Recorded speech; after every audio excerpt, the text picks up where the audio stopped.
All right, let's go ahead and get started here. So welcome to Gradle, an outstanding C++ build system. It's not just a C++ build system, it's an outstanding C++ build system. Okay, so a little bit about me, who I am. My name's Gary Hale. I am a principal engineer at Gradle. What that means is I spend roughly 75% of my time doing development on Gradle itself. Part of what I've worked on is contributing to the native support in Gradle. I spend the other 25% of my time doing consulting and training. Some of the consulting engagements that I go on are helping companies get up to speed with the native capabilities within Gradle. I'll say that I'm not a C++ developer. I'm primarily a Java developer. Now, I've done some C++ development in the past, and that gives me enough of an insight into it to help contribute to these capabilities. But I also think too that when you start looking across the build landscape and different languages and the such, different patterns start to arise that are common between different languages, certain automation patterns for builds, and we've tried to capture some of that in the C++ and native support for Gradle. What we're going to talk about today, this is intended to be kind of an introduction to the C++ stuff. We're certainly not going to cover all of the capabilities that are there. There's way more than what I can cover in 45 minutes. But we're going to cover some very foundational concepts, some things that, if you're coming from a Gradle background, which I'm assuming most of you are if you're at this conference, you'll be able to draw some similarities, some commonalities between, say, building Java projects and building native projects. We'll also talk about building executables. We'll talk about building libraries as well and how kind of libraries and executables can interact. And then we'll also talk about the problem of variance, which meaning given a particular set of sources in C or C++ or any of the other languages that we support, what are all the different things that we can produce out of that? So real quick, before I get going, how many people here are currently building C++ in their environment? Okay, so a lot of you. How many people are using Gradle already for C++? Okay, so a few. How many people accidentally came to this talk and are too polite to leave? Okay, well, I appreciate you being honest, but okay. So let's go ahead and start talking about the native language support here. Just a historical background. There was an early version of the CPP plugin that was made available back in 2011. But then in 2013, we started on some kind of ambitious further support of it. And we went and added a number of new features. So first of all, we added support for C, C++, Assembler, Objective-C, Objective-C++, as well as Windows resources. We also tackled the problem of multiple variants, binary variants. So things like different build types, debug versus release, platforms, Windows 32-bit versus Linux 64-bit, and all the various permutations there, as well as a concept called flavors, which we'll talk about a little bit later. We also added support for multiple tool chains, so things like Visual C++, Clang, GCC. There's some integration for Visual Studio, so you can generate Visual Studio metadata and import Gradle projects into Visual Studio. And then we've done some other things here, parallel compilation, precompiled header support, and then as well support for unit testing frameworks. Now, with Gradle's native support, we use what we call the software model with it. Now, what this means is that if we talk about quote-unquote classic Gradle, most of your configuration was around doing customization to tasks. So you might have a plugin that applied a number of different tasks, and then your configuration was going in, changing the configuration of those tasks, and making the build do what you want it to do. With the software model approach, it's slightly different. The plugins come along, and they provide what we call model elements. I'll talk about what model elements are, but they also apply configuration rules and conventions. And most of your build customization is around configuring that model, changing those model elements, and it's much more declarative in that regard. Now, what actually happens is that those combine together. So The plugin provides rules and conventions. You make changes to that model. The model plus the rules and conventions then produce tasks. And then at execution time, everything's the same as in classic Gradle. The task graph is produced. We run through a set of tasks, and they produce the outputs of our build. Some of the native binary plugins that are out there, you use it by applying a particular language support. So I might apply the CPP plugin or the assembler plugin. That provides the core model elements that help describe, say, a CPP build versus an assembler build. It also provides the specific language support and potentially toolchain support around those. So when we talk about these native model elements, there's a couple of concepts that get included. And these are the sorts of things that I would configure in my build. So first of all is this concept of a component. And a component is really a set of source code that represents something that I want to produce, an executable or a library in the native space. Taking that source, then I can create multiple binary variants of that. And so we look down here, we see native binary variants. Variants are things like the different linkages. So if I've got a library, do I have a static library or a shared library? I might want to produce one, the other, or both. Build type, am I producing a debug version of my application or of my library, or am I producing a release version? Or maybe even an optimized version, depending on what I might want to do. As well as platform, again, Windows 32 versus Linux 64, that sort of thing. I also have this concept of source sets. So each individual native language is going to have its own source set. I could have C source sets, I could have CPP source sets. I might have both in a particular application. I'm going to compile both of them and then link them together. And then we also have the concept of tool chains. And this is where the tool chain of Visual C++, if I have Visual C++ on my system, or GCC, or Clang, Gradle's going to try to discover the appropriate tool chain based on the platform that you're trying to build for. Now, one of the things that's available to me to help kind of inspect the model that has been introduced and that I'm configuring is this components task. And so this is a task that comes by default with Gradle. When I run Gradle components, in this case, I've got a build that has a single component, and it is in a native executable called main. It has a single source set called main CPP, and that source set comes out of a specific directory, source main CPP. And I also have a single binary that gets produced out of this. So that binary is this main executable binary. And we can see information about those variant dimensions that we were talking about. So I see the platform, it's going to be OS 10, x86, 64-bit. My build type is a default of debug. My flavor is default. And then the tool chain that it's going to build with is Clang. That's what Gradle has discovered for this particular component. And then it's going to produce something out of this. This is the binary that's being produced, or this is the actual tangible artifact that's being produced for this binary, and that's this executable file. So build binaries, main executable main is where it would create it. So I can do this, I can run Gradle components. I might have multiple components in a build. So it might not be just native executable main. I might have libraries defined in here. They all roll up into the executable, potentially. And if I had multiple different variants here, I might see multiple binaries that are being produced for each component. So let's talk a little bit about the model configuration DSL that goes into native builds. So if you're coming from a Gradle background, maybe you've been doing Java projects before, you've been using something called domain object containers. You may not have known that they were domain object containers, but you've been using them. And these are things like configurations container or source sets. And so these domain object containers are a type of object or a type of container, obviously, that usually, or not usually, but they always have one type of thing in them. So the configurations container always contains configuration objects. Source sets container always contains source set objects.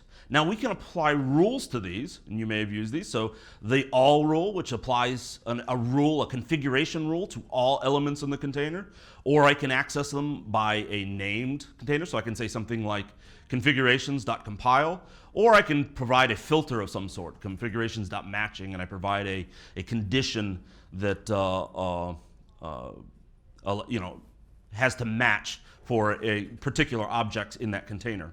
And these collections are live, and by that we mean that they're lazily evaluated, so we need to be careful of when they actually get resolved. We need to watch out for things like each and find all, where we're maybe potentially resolving them early rather than at the time when we actually need them. Configuration looks like this, so I might say configurations myconf. And notice that I don't have to tell it anything about myconf. It knows that it's going to be a configuration object, and it's going to create a configuration object behind the scenes for me. And then in this second form here, he's going to configure it by setting the transitive field or property of that configuration to false. Once I've created it, I can then continue to configure it, maybe later on in my build script, maybe in a plugin, maybe in another build script that's been pulled in as a script plugin. And I just access it almost exactly the same way. I just say configurations.myconf.transitive equals false equals true, whatever I wanted to do. Now, and then I can also create rules. So the .all rule that I was mentioning, or matching, I can concatenate these together. So I can say configurations.matching.all, etc. Now I want to contrast this to something that we call polymorphic containers. And polymorphic containers are all over the place in native build scripts. And they're slightly different from these domain object containers in that these polymorphic containers can contain elements of different types. And so it's basically a container. I might have, in this case, components, binaries, maybe source sets inside my component. So I might have a C source set as well as a CPP source set. I have all the same operations that I have with domain object containers, but I also have some additional things that I can do, one of which is that I can filter by type. So I can say, I want to configure all of the source sets that are C source sets in this particular way. Or I want to configure all of the components that are library components in a particular way. The main difference between these two is that at creation time, since there's not only a single type in the container, I have to specify specifically what type I want to create. And so, looks very similar to our domain object containers, but in this case we say components. I specify the name, it's going to be main in this case, and I want to specify also what type is this particular component in that container. In this case, it's a native executable spec. I can also provide a configuration closure here, so I can say main native executable spec and provide some additional configuration. Now, once I've created it, I can then configure it without providing that type. Because at that point in time, the container already knows what type it is. I don't have to specify that again, and so I can just say main.basename is equal to main.exe. So when we look at these containers in here and the way that we're describing our components in there, it's really very similar to stuff that we might already know in Gradle. It's just that we have some additional constraints here. We have to specify the type when we create it. Now, as I said, I can do things like binaries.withType. So in this case, I'm saying, give me everything that's a native binary. I could just as easily say binaries with type shared library binary spec. So I'm being very specific. I want not just libraries, but shared libraries. And then I'm going to do some sort of configuration there. In this case, I'm actually matching on the build type of debug, and then I'm doing some configuration on specifically the shared library binaries that are the debug libraries.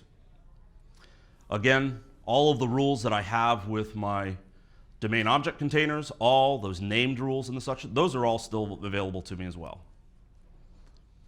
Okay, so let's talk about executables real quick.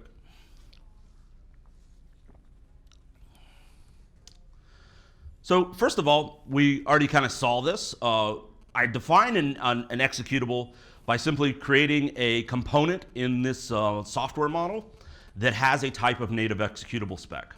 Now the name of that component is, in this case, my application, but that's going to be unique within my project. Now I can have a multi-project build that has the same components with the same name in different projects. But within a single project, I can define multiple components, but all of the names of those components have to be unique. Now, if I don't create any component in here, Gradle's not going to build anything. He's not going to know about any component that I want to build. I can run Gradle build. It'll probably run, just won't do anything. Now, once I've created that component, now remember I said that we apply these plugins. These plugins create rules and conventions. Well, conventionally what will happen is that it'll create a bunch of tasks for me. And so those tasks will be things like compiling sources, linking the executable itself, building the executable. Now, the build executable is what we call a lifecycle task. It doesn't actually do anything in and of itself, but what it does is it serves to be an aggregate task to aggregate together all of the tasks that are involved in building an executable. And so I might potentially hook in my own tasks in that if I had additional tasks or additional operations that I wanted to perform. And then the other thing that we have is something called an installation task that gets created. That installation task allows me to do things like, let's say I have an executable that requires the shared library versions at runtime of 3, 4, 10 different shared libraries. Well, what it'll do is create a directory structure that has like a lib directory that has all of those necessary libraries at runtime. He'll also generate a script for me that sets up that the lib path for those particular things. And so I just run that script, and I immediately get my executable will immediately run. Now, all of these tasks are incremental, so meaning that if nothing changes between runs, so if the source code hasn't changed, all of the executables are still there, it'll continue, it will skip that task. It'll skip most of these tasks, or all of these tasks, really, if nothing has actually changed.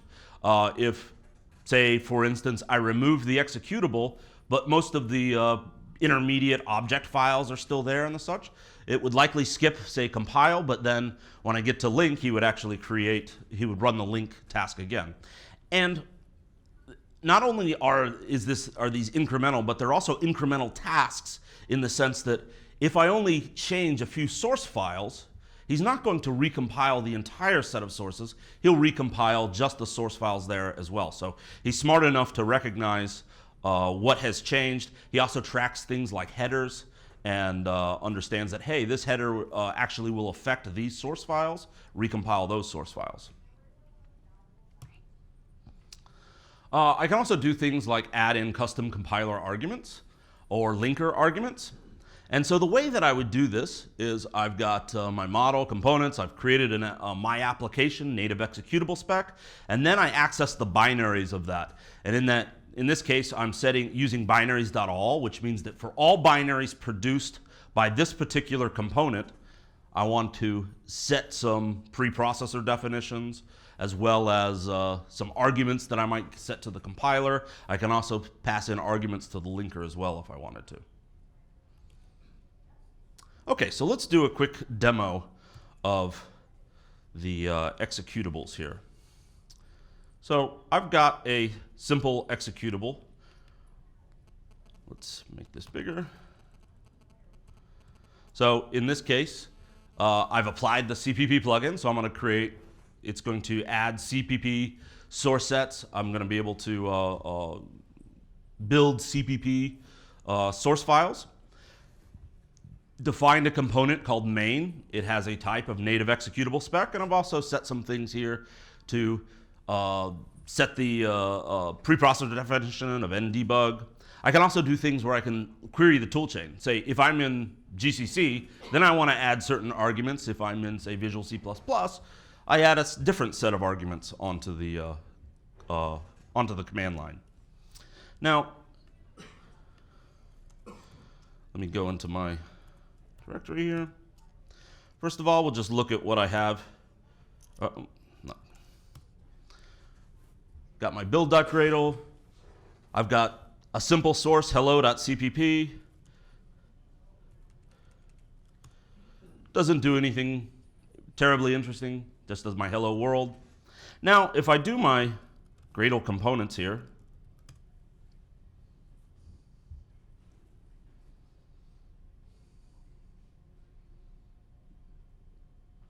I'm going to see that I have, again, native executable called main. I have a single source set, source main CPP. This is a conventional location for the source sets. We'll talk about that in a minute here. I've got my main executable. It only produces a single binary, and it's going to put that binary into build exe main main. Now let's go ahead and build this guy. I do a Gradle build. I see it, compiles it, he links it, and then got a couple lifecycle tasks. So main executable is the lifecycle task for the main executable. If I had an additional component in here, I would have another lifecycle task for that component as well. And then assemble and build all kind of roll up to higher and higher levels of aggregation of tasks. Now, if I look in my build directory, what I'm going to see is that I have my intermediate object files that were created. I've also have exe main main, which is the linked executable. And then I also have this temp directory here, which has got some information that I can use to help troubleshoot these builds. So one of the things that I could look at is, hold on, build. The options. And so these are the options that are passed in on the command line when I ran the compile task. Now notice that ndebug is in there. That's the preprocessor definition that I provided with the in my configuration. It also added in a conventional headers directory. Now I didn't actually have any headers in this case. Yeah, here. Yep. Sorry, I didn't realize it's cutting it off. Is that okay? Yeah, there we go. Okay. So this headers directory is conventional. I don't actually have any headers in here, but it's going to add that headers onto the include path for me. Similarly, I can look at the output of that, which might be useful if I were looking for specifically some output that occurred during the, maybe a failed compilation or something like that. So this information is always available to me. I can always go find that if I need to. Now, let's say I wanted to add something else in here. Compiler.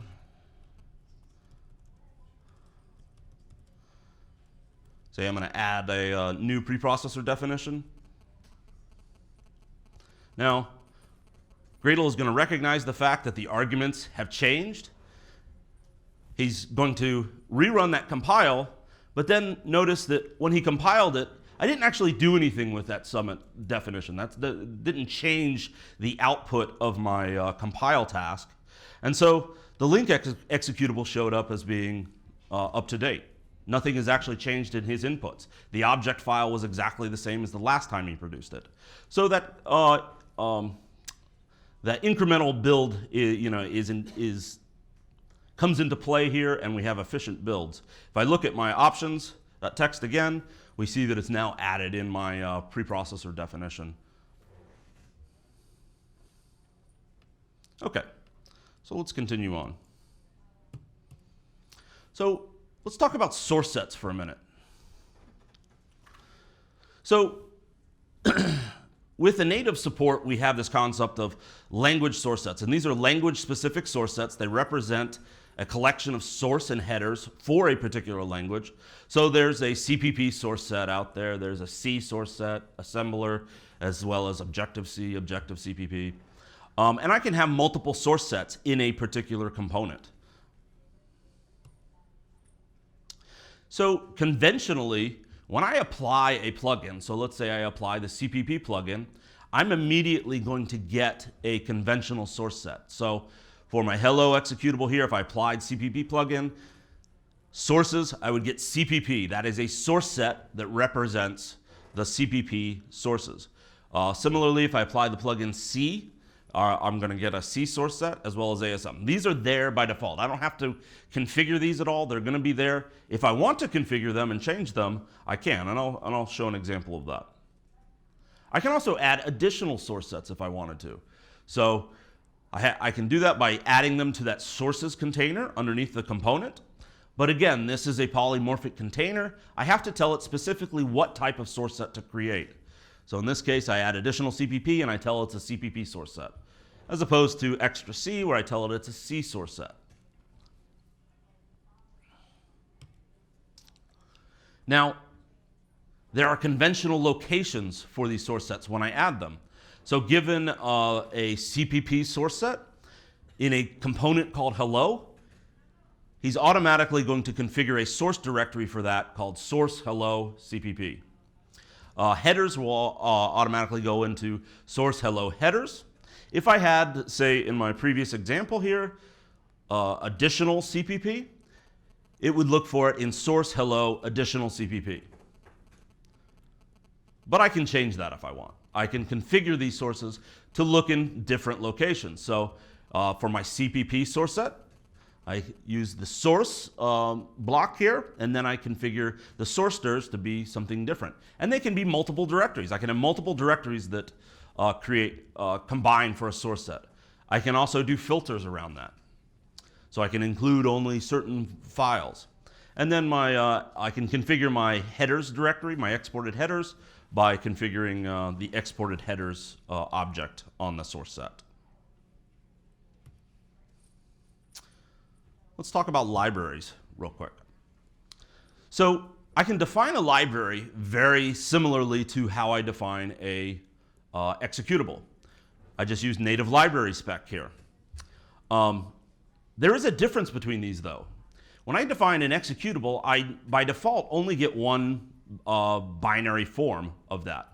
So remember we saw our binary, when we looked at our components, we saw only the one main executable. On the other hand, when I define a native library, I'm going to get two different types of variants. I get the static library form as well as the shared library form.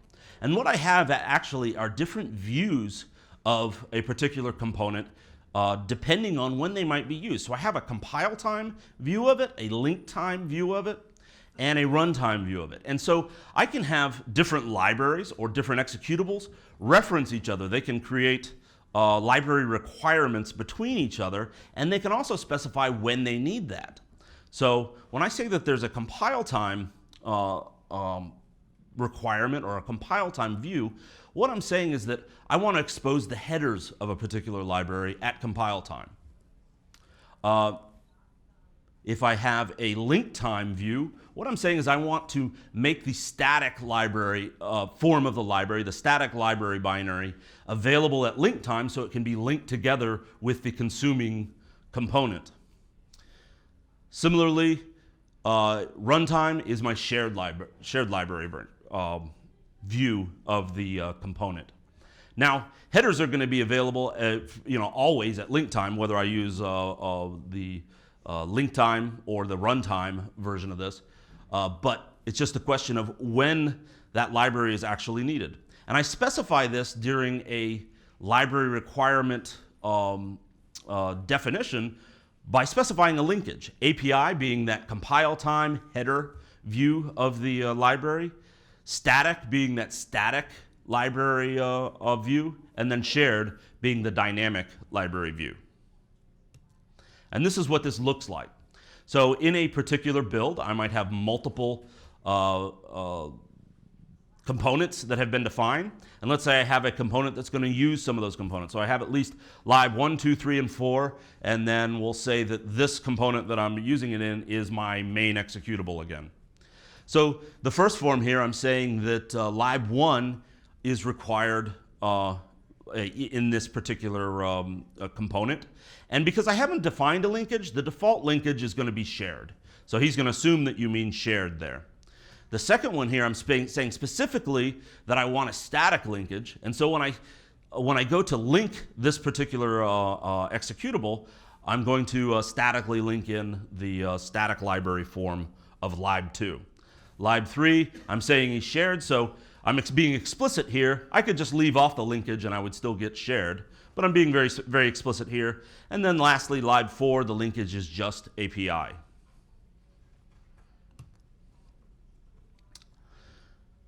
So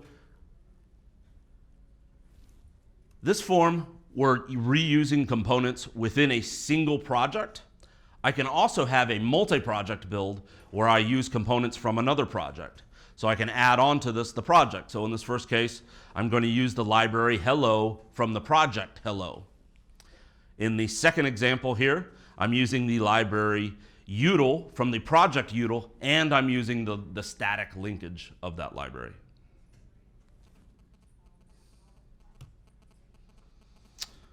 Okay, so let's take a look at libraries real quick.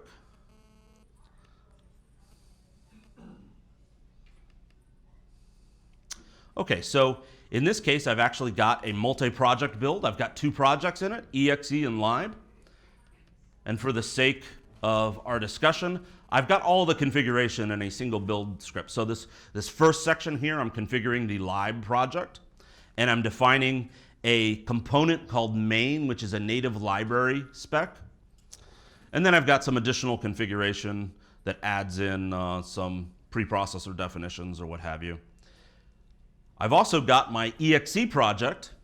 It applies the plugin CPP. It defines another component, also called main, but this is a native executable spec. And so remember I said that in a single project, components have to be uniquely named. If I split it up into multiple projects, I can give them the same name, but they are going to be referenced by that project. Now, notice that under sources CPP here, we are also creating a library requirement so that main then consumes the lib project library main as part of that. And all of this will be pulled together and linked together at runtime.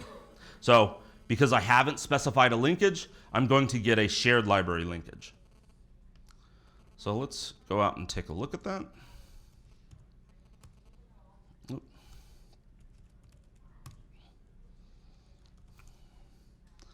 All right, so let's look at the lib components, and we'll see something interesting here. Now notice I have my one component, library main. It has a single source set, but notice that on this case, it actually has multiple binaries. I have my shared library binary, which is going to be obviously my shared view, and then I also have the static library binary. Now, if I had multiple variants here, we'll talk about variants, I would have even more binaries here. It would be a multiplicative effect. All right, so let's do a Gradle, let's see, exe build. Okay, so I went and I built the exe executable. Now notice that it not only ran the tasks for exe, it also drove those task dependencies in the other project to build the shared library form of the exe build. Now he didn't build the static library form, that wasn't necessary. He's building just what's necessary for the exe executable. On the other hand, if I were to do lib build, I'm basically telling the lib project to build everything that it could build. And so we'll see not only the shared library, but we also see that it now builds the static libraries also. Now, let's do our exe and run the install task for the exe. And this is going to install my main executable. Now, if we look at what that produces in there, we see that we now have this install directory. And underneath that install directory, there is a main, that's the name of the component that I created the installation for. And I've got a lib directory. And we notice that lib main is in there. That's coming from my lib directory, or my lib project. So that is that shared library form of that lib project main component. And so notice that I also have a main file out there. If I look at that, let's see, exe build install main. See that it's just a shell script. It sets up the appropriate library definitions and such. And then what I can do is just run that script, and it puts everything onto the lib path for me, and my executable runs the way I want it to.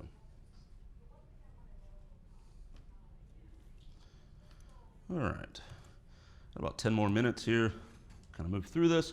So there are other, we talked about the different plugins that are available. We have CPP, C. If I want to apply Objective CPP, that's the name of the plugin right there. Objective C, Assembler, or Windows resources.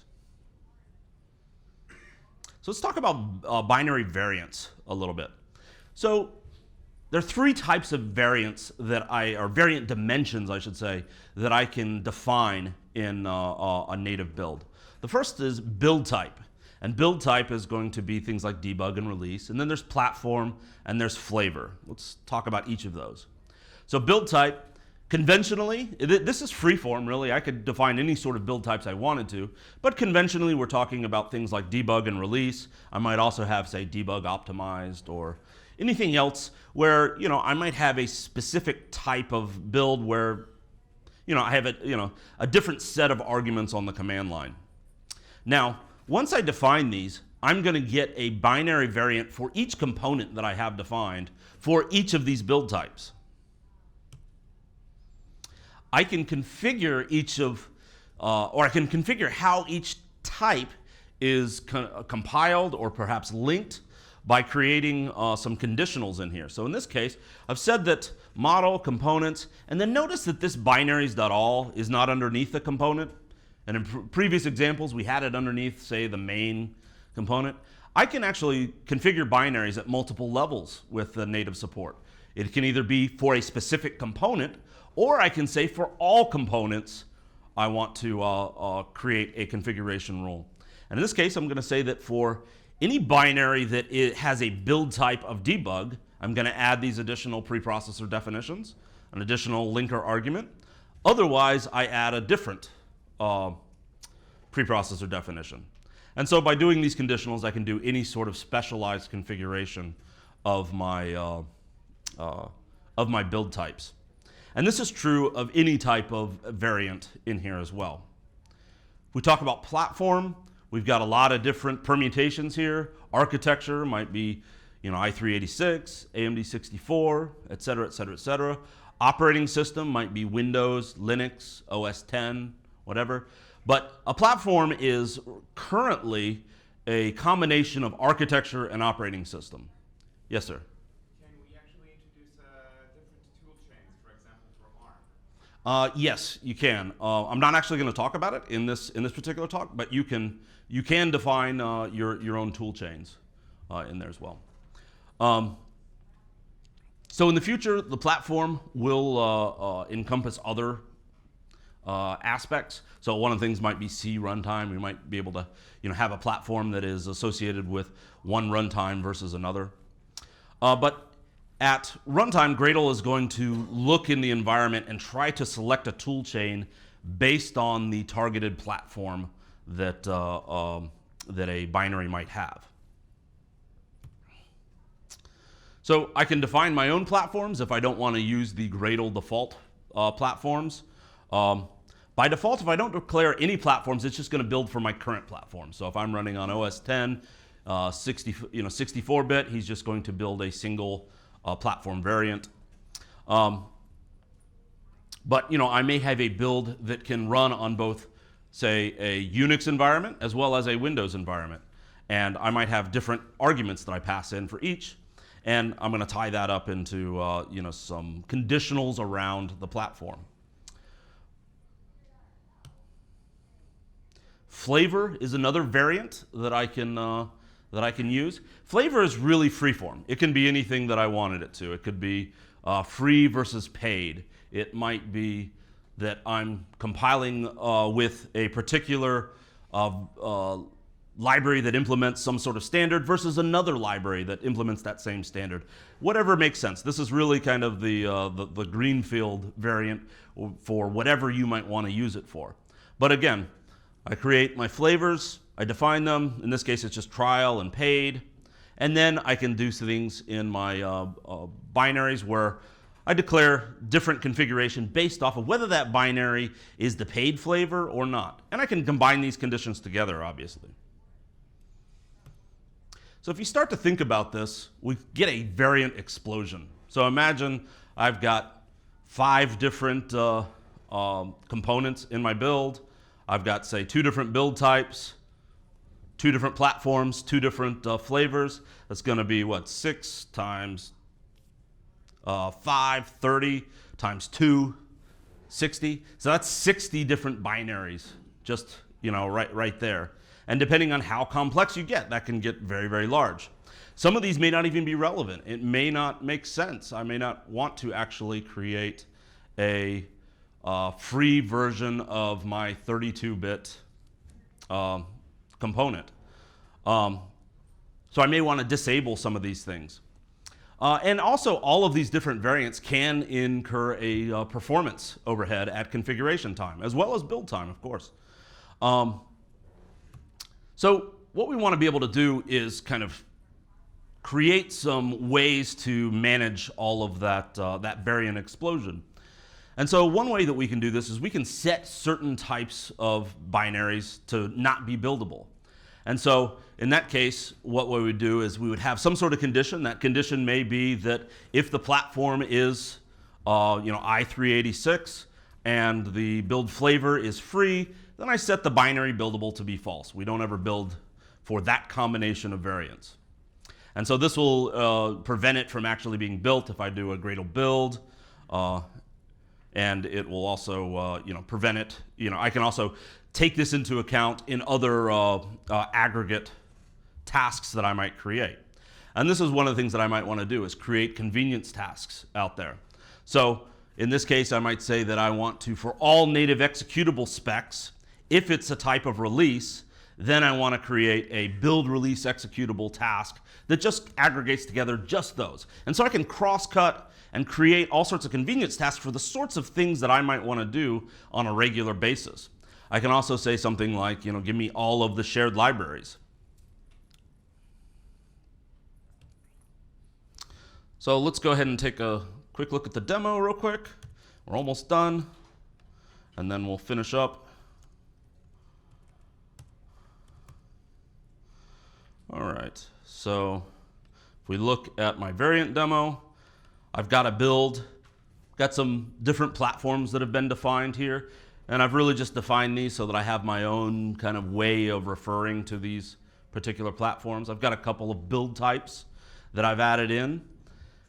And then I've defined my components, and I've targeted certain components against certain platforms. So in this case, I've got a hello library that I target at both x86 and x64. And that may be because I actually use it in a 32-bit setting somewhere else, but my main executable only builds for x64. He then has a library dependency onto hello. And then I've got some additional configuration down here that does some certain things. One of the things that I have are some aggregation tasks, some convenience tasks. So I want to build all my 32-bit release variants, or I want to build all of my 64-bit release variants. And so I've got some conditionals in there that says that, okay, if the build type is release and the target platform is x86, then I add it as a dependency of this particular task. So if we do a Gradle components here, we're going to see our binary variant explosion just starting to show up in just this simple build. So we've got shared library, debug, and x64, static library, debug, x64, release, x64, static release, x64, and then I've got shared debug, x86, static debug, x86, etc. On my main, I've got both x64 debug as well as x64 release. And then what I want to do here is I'll say build. Well, let's do a build first, which is going to try to build all of these different things. And notice that we're running a lot of different tasks here to build all the different combinations of these things. And notice that Gradle automatically took care of creating unique task names for each of those individual variants. On the other hand, I can use my convenience task to say, only build me the 32-bit release form of these. And notice that I only get the shared and static release 64 of the library itself. On the other hand, if I do 64, I get the shared and static of 64, but I also get my main release task, or main release executable in there as well. Okay.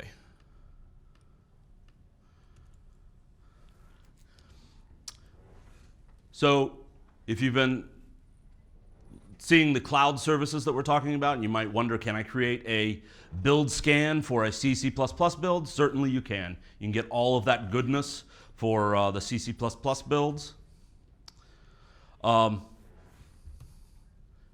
And if you're not aware, Gradle is hiring. So if you're interested in working for a very innovative company, and maybe interested in working on our native support, come check us out. Come check out gradleorg.jobs. So that's it for this presentation. That gives you kind of a brief overview of the different capabilities that we have. There's a lot more to that. If you want to learn more, we do have training available for that as well. And that's it, guys. Thank you very much. Are there any questions at this point? How do you account for platform differences between, say, different versions of Red Hat or OS 10? Or, is that the flavor? Yeah, so I mean, you would probably account for that by defining your own platform, or yeah, you could create a flavor for that and define the different arguments that you would have to change for that. So. Can you build 32-bit and 64-bit at the same time? You can do cross-compiling if you've got a compiler that supports it. 32-bit compiler, 64-bit compiler, Yeah. So what he's going to do is he's going to search for a compiler that will support what he has. So as long as the compiler is on the path somewhere, as a GCC or GCC 32 or whatever, and you can define that in your tool chain, he'll find it. He's going to query the compiler and determine whether or not it actually supports 32-bit or 64-bit. So he'll attempt to select the appropriate compiler for the platform that you're building. Well, if I want to build with M32 this code, same platform, and without M32, so I got 32-bit binary and a 64-bit binary for the same platform. Right. So what you would have is multiple binaries, Yeah. right? And he would select a different tool chain for each binary. Does that answer the question? Yeah. Let's say I wanted to use Boost in Protobuf or something like that, a third-party library. Mm-hmm. Are there any plans? I know right now there's some dependency management for there's Conan. It's still kind of in its very infancy stage, but like in the future, is Gradle going to handle kind of Java library dependencies? Same with Maven. If like we could host Boost up there, let's say Right. Maven Central. Yeah, that's. So the question being, will we support like dependency management, like full-on dependency management for native builds? That's the plan. That's where we want to go. There are some kind of barriers to that. The first being that there isn't any sort of industry standard for what does a package look like, right? And so one of the things that I've done in some of the organizations that I've gone into is help them kind of roll their own, right? So you can use a lot of the capabilities of Gradle to download and do that. We've also have something called pre-built libraries, which unfortunately just didn't have the time to cover in this conversation. But pre-built libraries allows you to say, given some libraries that I might have installed somewhere on the file system, use those as or declare those as if they were something that were built, put them onto the include path or the lib path, whatever the case may be. And so the idea is that you can define your own type of package, right?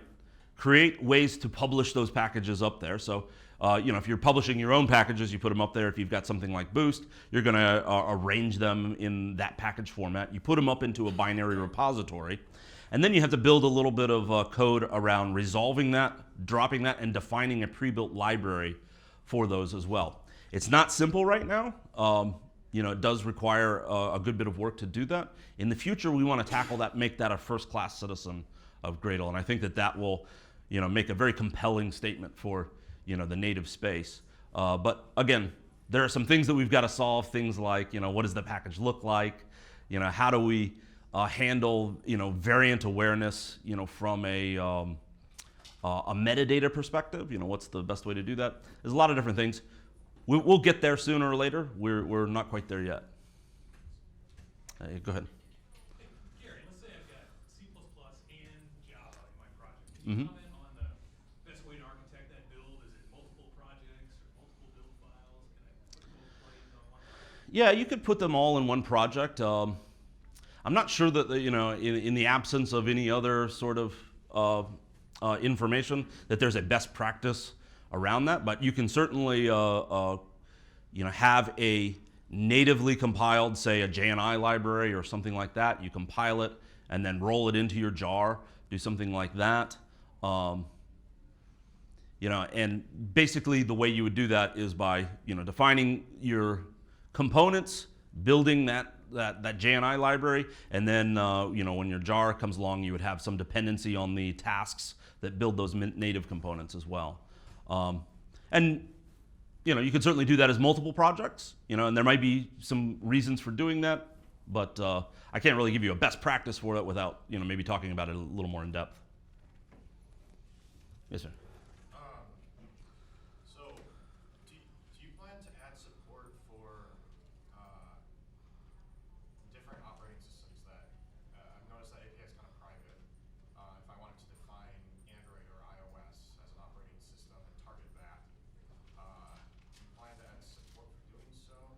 I've noticed you get very long build scripts with a lot of if statements that check platform name and Mm-hmm. and then kind of similar, like defining platform-specific compile options. I've noticed this. We don't have any plans that are on the table right now to support that. I'd like to hear a little bit more about what your use case might be. So maybe if you want to grab me later over at the booth or something, let's talk about it in a little bit more detail. But it's an interesting idea. We don't have plans for doing anything with that right now. Mostly comes from cross-compiling, similar to the question Sure. before. It's if I want to define a difference between my host environment and the actual binaries I'm spitting out, there seems to be a bit of a disjoint there. But Yeah. let's talk later. Okay. Go ahead. Are you working with any companies such as Microsoft or JetBrains for IDE support? For example, I would love to use this in C Lion. Mm-hmm. Yeah, there's not any, we don't have any sort of strategic partnerships right now. The limited amount of what we've done for IDE support has just been the Visual Studio thing. I think that's an incomplete part of the story for Gradle's native support, is that we need to tackle the IDE side of things. And hopefully some of the work that we're doing with JetBrains right now will kind of lead to additional stuff there. But right now, we're not really doing anything, but I would fully expect that we're going to tackle those problems in the future. When will native builds leave incubation? Well, I can't give you a solid answer for when it will leave. Obviously there's still a lot of work that we want to do, right? Variant aware dependency management, tackling things like the IDE. I don't have I can't give you a date that, by the end of the year we're going to take it out of incubation. And I also think that there's, still some evolution that's going to go on in terms of the software model and kind of the direction that we're going to take with that. And so that's going to kind of keep it in incubation for a while. Now, I think there's a little bit of angst around the term incubation. And what incubation typically, what we mean by that is that, it's stable, it's production ready, but things still could change, right? That's really what it means, is that, in between releases, we may make some changes to things. And usually those aren't huge changes. Usually those are small changes, like, the names of certain properties or methods that, in the software model, or, the way things are organized. But they do require, changes to your scripts in between builds, and we understand that is a concern. But I can't give you a solid answer around when we would take it out of incubation. But I would say that the things that are holding that up are things like stabilizing the software model long term, as well as adding some of these other things in that we want to do, like variant-aware dependency management. Yes, sir. Speaking of the software model, in the keynote today, Hans was talking about backporting. Mm-hmm. Maybe give me an uneasy feeling of what is that churn going to look like moving forward? You talk about incubation not changing a lot, but when you're moving away or backporting the model, Mm-hmm. that tells me a lot of changes. Well, I would think that, all right, so the idea is that, we have the software model, and the software model is intended to kind of capture some of those patterns that I'm talking about that kind of are common amongst all different languages. What we've decided to do with some of that is that we've kind of recognized that taking existing Java builds systems that may be very large in Gradle and converting them over to the software model as it is right now, may be an enormous task, a significant task, and it may not have the value that a lot of organizations actually need. And so what we've decided to do is kind of do some rethinking about that. And so the idea right now is to take some of the capabilities that we build into the software model and backport it to the Java and Android spaces and the such, and kind of bring that goodness there. And then over time, those things are going to converge. I would think that as they converge, they're going to become more like the software model, and not that the software model is going to change significantly. So I don't expect a ton of churn from the native side of things. I do expect some churn because, again, those things are going to grow towards each other long term, but I don't expect it to be significant. Those patterns, the idea of components and binaries and such, that's kind of more of the long-term strategy than what the kind of the classic Gradle is. Yes, sir. Just a question. I mean, there is an existing ecosystem. It's kind of similar to the repository question we had with not for pre-built binaries, but for sources that already have the classic configure, make, install model. Mm-hmm. I mean, is there an easy way to integrate into that, or do I have to go in and convert every single third-party source that I use to use Gradle? There is it depends on what you consider to be easy. So Gradle has all of the mechanisms available to incorporate that. And so this would go back to what would I do? I would pull down that source bundle, right? I could define that. If I had that published in a repository or something like that, I could look that up in that repository, pull it down, explode it, and then I could have some tasks that actually run, the CMake or AutoMake or whatever, the configure and builds type approach. The thing where I see the problems are the mappings of all those variants. Mm-hmm. Sadly, there is no real good standard. I mean, GNU has one way, and Right. even Right. as simple as 32-bit base, 64-bit, at least a dozen different names to designate these things. Yeah. So yes, you would have to have some way of, so the next step of what I was saying is that you would then create a pre-built library, and part of that pre-built library would be that mapping of that. And that may not be simple based off of, what different packages do and how they produce it. So the answer is that, kind of the mechanisms are there in Gradle to do something like that, but you would still have to solve the problems of those mappings and things like that. Okay. Yep. How do you integrate generated code into the model? Okay. So I didn't show an example of it, but there is the ability to declare that, say, a source set is actually generated by some other task. And so you would have a task that does that generation, right? You would define a task that does the generation, and then you would say for a given source set, this source set is actually generated by this other task. And those tasks are like the same as like the tasks in a Java project? Yeah, So yeah. the outputs of the task become the source? Right, exactly. So whatever that task produces, in as long as that task actually has to expose a couple of properties, I believe, to tell it where the source directories are and where the header directories are. And then otherwise that source set can then query the task, get the source directories that it's producing, the header directories, and then Does that mean that the task has to have a certain type? no, actually, and that's actually something that we could probably improve with it. Right now, it just, by convention, it expects these certain properties to be there, and you're going to get an error if they don't. What we probably should have is a task or a task type or something like that you can implement that does that. Just something that's not quite, not quite there yet, but people do use it to generate sources. Yes.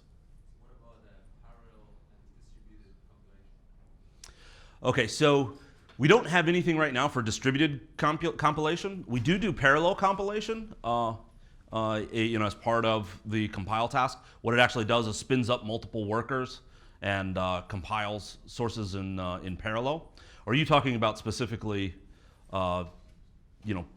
compiling parallel I was thinking about libraries? make JFlag so that Yeah, so we have kind of our own rolled in form of that. So you can control the number of workers that you do via system property. By default, it comes up with a reasonable number, based on the number of processors you have, I believe. And so it comes up with its own number. It generally works pretty fine, pretty well in most of the places that I've looked at it. But it does compile in parallel by doing that. Okay, I think we're pretty much out of time here, guys. So, thank you.